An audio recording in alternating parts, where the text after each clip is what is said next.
Welcome to the KOMO Sports End Zone podcast with KOMO Sports Director Niko and Najee Moye.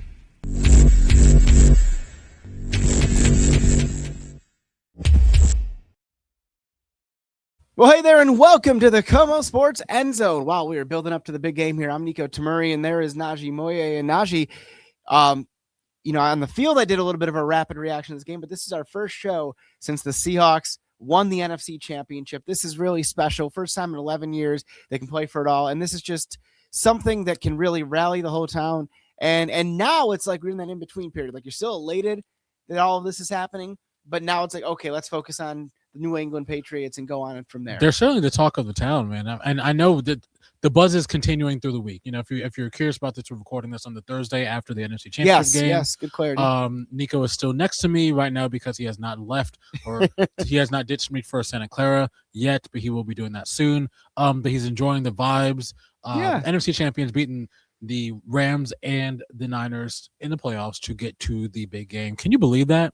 It's and unbelievable. I feel like everyone kind of assumed once you got over what Vegas was going to say, but for the Seahawks at the beginning of the year, 7 games. Can you believe that? 7 games. Yeah, we keep bringing that up every show because it is remarkable. 7 games, and now look at where they are now. Yeah, and then just going through the whole entire year, having ups and downs, more ups and downs, to be honest, and having to beat 2 of the best teams in your division in the whole entire NFC, actually in the whole entire league. Yeah, I agree with that. In the playoffs at home, thanks to the 12s, and to earn the right to go to Santa Clara to play the New England Patriots to get the revenge from 11 years ago. 11 years ago. You know, you said something that made me want to go on a little bit of a rant here. Yes, I love a Niko rant. 7.5 win prediction this offseason. Yeah.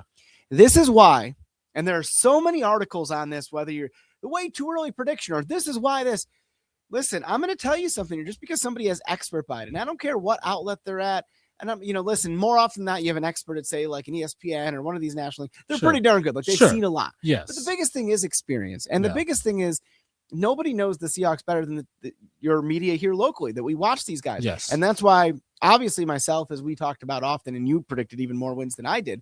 But that would go for our other colleagues in Seattle. They all thought that was silly, 7.5 wins. And it just made no sense. It made no sense. And it goes on to the larger thing, like everybody's about just getting clicks, and I get that's their business and stuff, but they throw some really wild hot takes out there.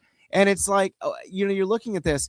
I mean, there's even, media that have been supportive of the Seahawks in the past. Like, you bring up the old tweets and it says, this is a downgrade to go from Geno Smith to Sam Darnold. Like, do you want that one back? Like, yeah, you should write back. Honestly. Yeah, you know what I'm saying? Like, admittedly, I was nervous about DK because I think he's just a generational, like, athletic ability. But look how that worked out.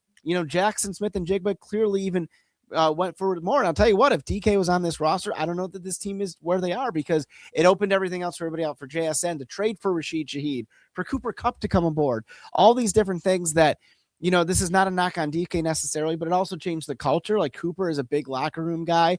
JSN has grown into a leader because he's had to in that way. For sure. And you think about Rashid Shaheed coming aboard, he just perfectly fits. And I don't know that you make that trade if you have DK Metcalf on the roster. The point is this: nobody knows what the hell's going to happen in March.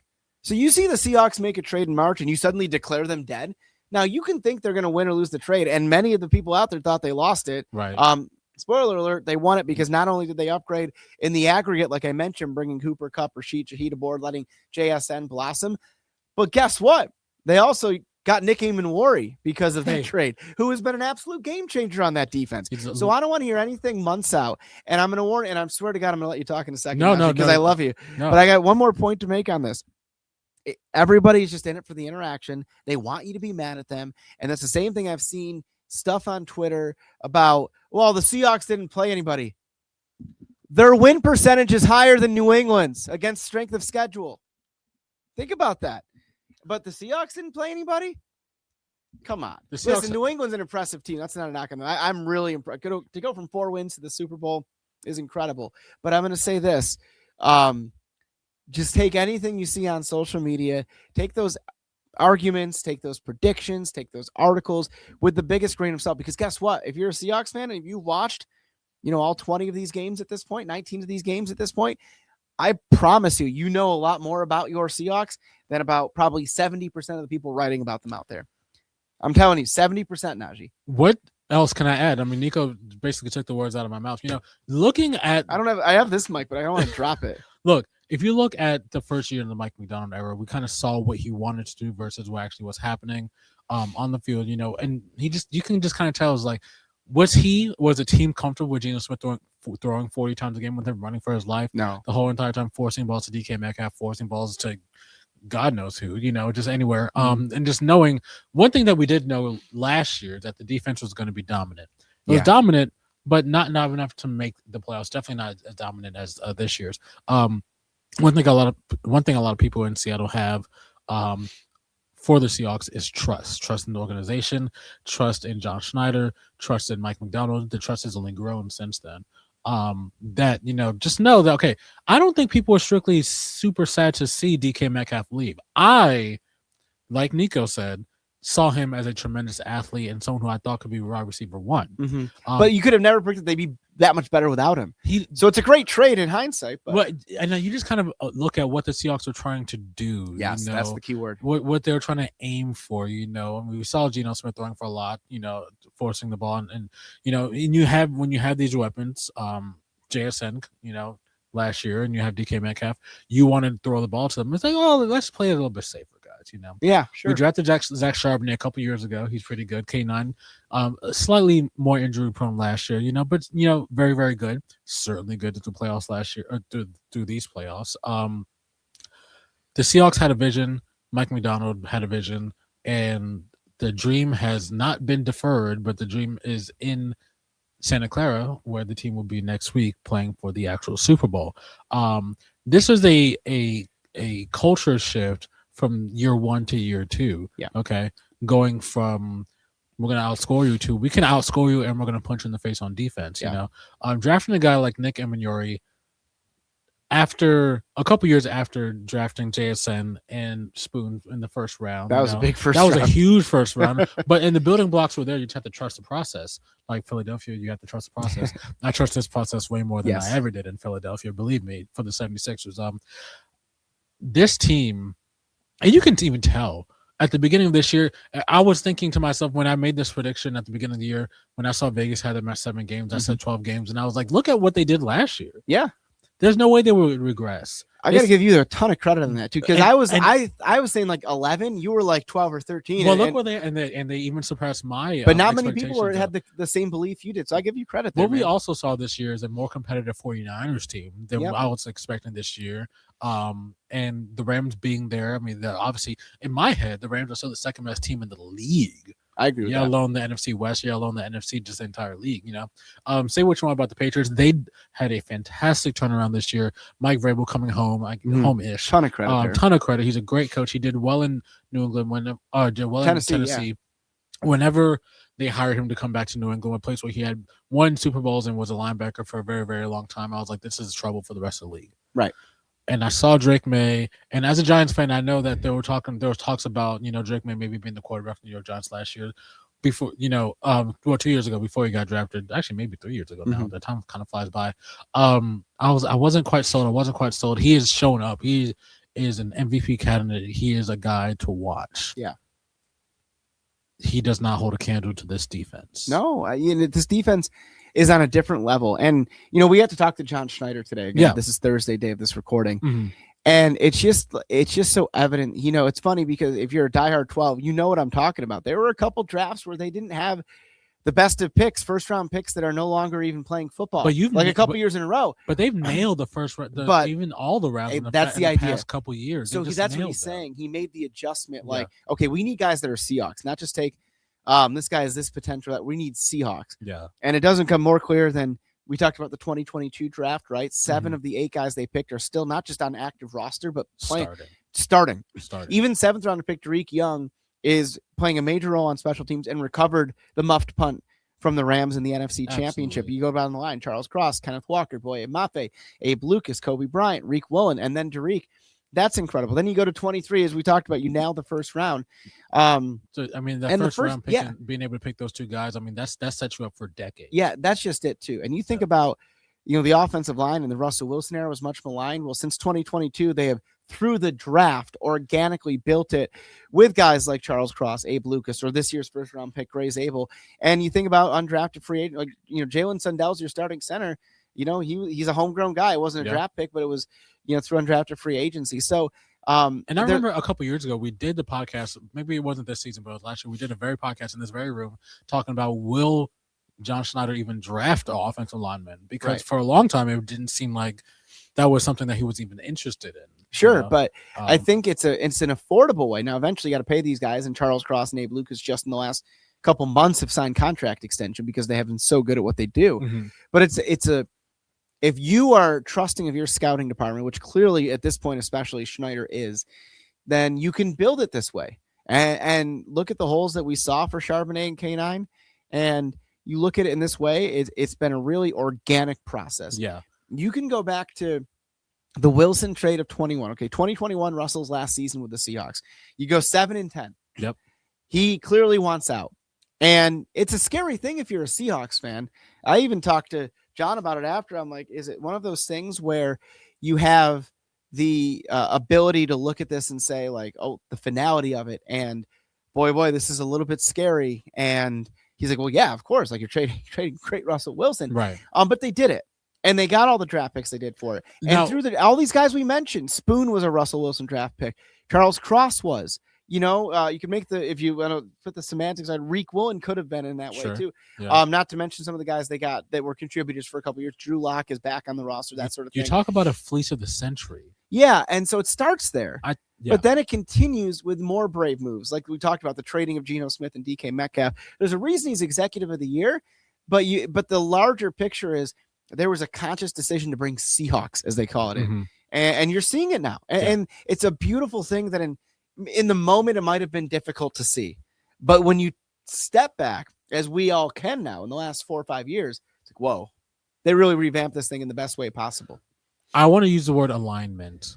That's a Mike McDonald word, if I ever heard and Mike McDonald has used that word a lot. I mean, just top to bottom, the scouting department, the GM, the coach, all the coaches. Honestly, Clint Kubiak could hopefully not end up being the coach of the LA Raiders soon, or the Vegas Raiders. I'm going to try. It's so funny. I'm hoping he doesn't. I'm going to try to find him at Super Bowl Media Day. Just beg him because he's got to be there. Yeah. But he's going to try and avoid, because he's one. Let's say he is hype. I didn't mean to interrupt you. No. Let's say let's say he's hypothetically become the Raiders or somebody's coach. Right. But he can't talk about it until he's done. Right. So he doesn't want to lie to anybody. So it's going to be an interesting thing. We're going to see, and we'll talk about that next week. After the game on Sunday, and the days after, when when your Twitter, your algorithm starts to change to things that you definitely want to see. Yeah. So mine was all about the Seahawks win over the Rams, and I saw a lot of people breaking down the offensive plays that the Seahawks ran against a great Rams defense. And I've heard the word madman. I've heard the word psycho. I've heard the word, in the best way possible, by the way, describing Clint Kubiak. Yeah. And you're watching these plays, and we're talking about the play where JSN comes out. He's next to Sam Darnold. He comes out to the end zone, runs to left, and that's a touchdown. Who does that, first of all? I mean, there's so many plays that you're just like, this is insanity. Even on the defensive end, we're just seeing some plays that are just like, you can tell Matthew Stafford was just confused. He was confused in the game in November. He was confused now. I mean, it's a choice to see. The Seahawks have the best coaching staff in the league. I agree. And you want to talk about, not just talking about McDonald. I mean, we did not care. Oh, we love Mike. We love great Mike. quote. And that's just who Mike is. Like, he's his fellow coaches and players call him a nerd. He's a football nerd, and he'll admit it. Yeah. But that's the most beautiful thing ever. And it all fits into the culture. One of the coolest things is they bring Clint Kubiak aboard. And the stories of like him, Clint, and Cooper Kupp just like sitting in the office watching film, not even necessarily about the next opponent, but just like watching and talking ball. Yeah. And like you see Mike's face, like, I love talking ball. Yeah. It's part of the culture. It's a really cool thing.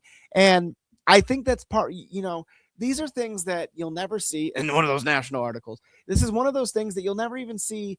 Like, you could never quantify it on a Sunday when you're watching a football game.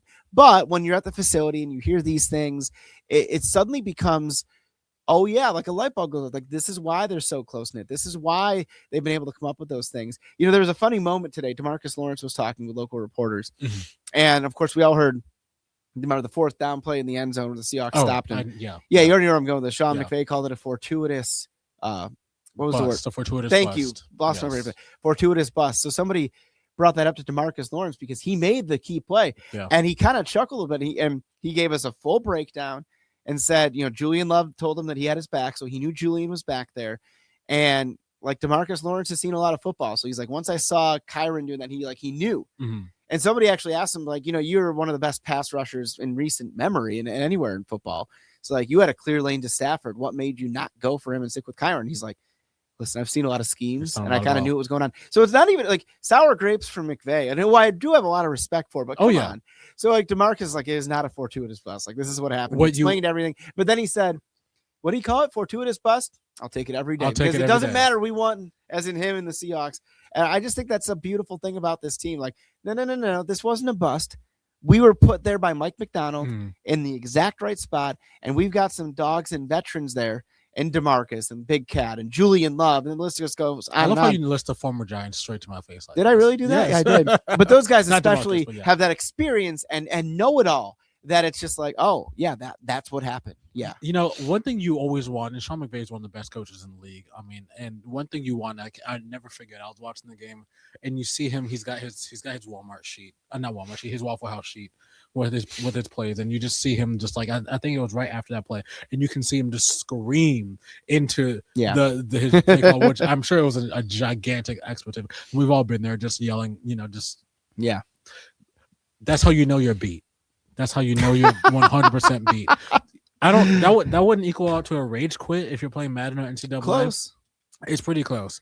It's and the Seahawks do that to people. Yeah, and the thing about the Seahawks, and we talked about I want to go back to mentioning one thing. Yeah. When you mentioned the Denver trade, Russell Wilson was still the highest paid player on that Denver Broncos team. Yeah, it's impressive what they've done there. Quick turnaround. I'm not necessarily the biggest Sean Payton fan, but you have to give kudos where it's due. Like, they probably win that game if they have Bo Nix. They do. I mean, the snow was just like an. But my point is, they're still paying for that trade. Crazy, and we're still reaping the benefits. Yeah, it's crazy. It is. It is what it is. And I love to watch the snow game, and you kind of feel for Denver. I definitely feel for Bo Nix. I'm sure no one here is gonna feel for Bo Nix because he's an Oregon Duck, and that's true. They have the Duck arrogance, But Najee's firing some bullets here. No. It's just things that I've heard from individuals, including myself. But but I just feel for Bo Nix, honestly, because I'm sure he would have loved to play that snow game. Everyone would love to play a snow game. And honestly, if he had played, maybe we're probably talking about Broncos Seahawks Super Bowl. We know how the last one of those went, and it went pretty well. Yeah, for the Seahawks. I know we're not going to talk about scores until Nico gets to Santa Clara. No, we'll wait till we get down there, and yeah, we have. You may remember, if you're a very, very loyal listener and watcher, we appreciate that. Back in 2024, week 2, the Seahawks and Patriots played, and we brought on my good friend Nicole Menner, who works in Providence but covers the Patriots every game. She'll be, and a lot of her other teammates will be in the Bay Area as well. So we're going to chat with them, do a little bit of a breakdown. Of the excited to go? Yeah, the Super Bowl, just like a football player, it can be a once in a career moment if. You're talking about covering your local team. Yeah. It's the same idea. I mean, let's say you were a sportscaster in Detroit for 40 years. You still haven't gone to the Super Bowl, at least to cover your team. You could have gone for like a more broad coverage. Yeah, but as far as when it really matters covering your hometown team, that's never happened. Same thing if you're a Cleveland reporter, so on and so forth. So, I'm very excited to go down. Obviously it's a lot of work, but it's the good kind of work, and it's going to be a lot of fun. So, we'll break down the Patriots when we're there. There's going to be a lot of fun stuff to talk about. There's fan experience, there's things of that sort. And just think about how far these teams have come since that week 2 in 2024 game. Ooh. Seahawks won that one. The big decisive play was a huge Geno Smith pass to DK for I think it was 80 yards. And then DK tried to pose like the Minutemen Patriots. And that. Yeah. But think about how much different these teams are. Drake May wasn't even starting yet. It was still Jacoby Brissett for Patriots. There was just a completely different look to the Seahawks. Ernest Jones wasn't here yet. Obviously, Darnold wasn't. Kupp, Rashid. Can we shout out Sam Darnold? What? Can we shout out Sam Darnold for his performance in the NFC I think you have game? To. He was making throws that I had not seen him make since college, since the University of Southern California. He was, and I said this, I'm tooting my own horn again. I said before we did the podcast for the NFC Championship, previewing the NFC Championship game, that he has to have a massive game. He has to lead the team. You called it. You did text me to say you called it. And that's like the third week in a row you've called it. And I hit Nico's. Well, you predicted. I'm like, gosh darn, this guy got it right again. We're watching these throws to JSN into Barnes, and I'm just like, He's throwing on a run. The oblique is fine, by the way. He's completely like fine. it's there. It's there. He It's didn't throw there. it. Oh no, it's still there. I mean, Oh. he didn't even throw a football at practice before that Rams game. He did not throw a single pass He that was week. saving it up. I've seen, And then he saved it up. You're right. I mean, just lobs. I mean, these are beautiful passes. Honestly, I mean, and it's crazy. And I think the reason why a lot of people were predicting the Seahawks to only win 7 games, miss the playoffs at the beginning of the year, because. And I am one of these people also. I was concerned about Sam Darnold. He had the hot year in Minnesota. Who wouldn't have a hot year throwing than Justin Jefferson? I know. I mean, I would. I would throw for at least 20 touchdowns at least. Coming to Seattle, you're losing DK Metcalf. You're losing Tyler Lockett, JSN. He's not exactly unproven, but he's not what he is right this second. You know, I mean, but you got to trust the process. You have to. You have to trust And the process. I we mean, talked I think Sam Darnold may end up winning the MVP by the time his time in Seattle is over. It could happen. I mean, the way he's been playing. I mean, he cut down on the turnovers towards the end of the year. Yep. And you think about it. You talk about trusting the process. It was a several-year process that it's a quick. It's process. It was comparatively for sure. And it's culminating now with this Super Bowl bid that we'll see how it goes. Yeah. But it's going to be really interesting to see. And Najee, we've got one last thing here since we can't do predictions just yet. We can, but we're going to wait. Right. Patriots are wearing white on white. Seahawks are wearing navy on navy. What do you think? I'm glad it's not. You can't wear alternates or throwbacks, right? Because the ultimate play would have been both teams in their throwbacks. Wearing the Patriots wearing the red and us wearing the blue. Yeah, that would have been sick. I do love it. I saw the patches. I saw the patches. The Seahawks are wearing a lot of patches. Yeah, because they already have the 50th. They already have the 50th on there, and then they've got the 250 on there, and then they've got the Super Bowl patch. Yeah, they've been a little busy, but and that's okay. I love patches. On uniforms. I don't mind it at all. Yeah. They actually have at NFLshop.com, they have like the jersey with the Super Bowl patch on it. So it's kind of a cool, you can wear it to the game or watch it, but you can also like say they win this thing, you can like frame it or something. Yeah, definitely. I mean, I don't mind the all blue. I like the all blue. I prefer it than the white. I think the last time the Seahawks won the Super Bowl, they were wearing white. When they won? No, I may be wrong about that, honestly. Well, yeah, it's one of those things too where I know in one Super Bowl they were wearing white. In Super Bowl 48, they wore the white. Yeah. I feel like they were wearing it in 49 as well, though. No, they were wearing blue in Super Bowl 49. Yeah. So maybe we can exercise that. The Patriots are wearing blue on white in that one, but maybe they, I could just get dizzy thinking about all the time the Patriots have been in the Super Bowl. Yeah. Hey, how about this stat before we go? The Seahawks have the most Super Bowl bids, tied for the most Super Bowl bids of NFC teams since the 21st century started. Love that. The Eagles and Seahawks, now that the Seahawks have made this one, have made 4. And the Rams and Niners have made 3. And just before we started this podcast, I said there's no reason why the Seahawks can't run this back at least for another 2 or 3 more years. Yeah, that's been a big talk. Given the way this team is constructed, I mean, Sam Darnold's been in the league for a while, but he's only started a handful of games realistically. Yeah. Well, that was a big talking point. Is this team is young. There are a lot of which is great. There's a lot of chances for this thing to grow even more. And it's there's some rookie deals expiring. K9. Yeah, you're gonna have to pay some of these guys. You're gonna have to pay some of these guys. And corners especially go for a lot of money in the market. Yeah. So Reek is one that makes me nervous. He had that slight little mishap Sunday, but I'll tell you what, he's a game changer at 6'4", that size. Yeah. And once he kind of like recalibrated about midseason, he's been lights out. Yeah. So I think that's special, and I think that it's gonna be an interesting offseason, but let's enjoy this one. That's some good conversation for us in like later February and early March. This team is built for a while. They are. Yeah, especially peaking. We talked about the turnaround that the Patriots had, but the Seahawks have had a pretty quick turnaround as well. They did too. So. Yeah, and here's the thing. You can be built for a long time. Like the Bills have been a Super Bowl contender for 9 years. Yeah. And they didn't go to 1. They didn't go to 1. So you savor these opportunities when you go there. It's so hard to get to the big one. Yeah. And so you savor it. The Seahawks are, I think, going to be built, like you just said, for a long time to come. But let's just be glad it happened right now. Yeah. And hopefully it happens several more times. But let's just be glad it happened right now. We did not care, baby. We did not care. And we'll see you in Santa Clara next week. Go Hawks. Thank you.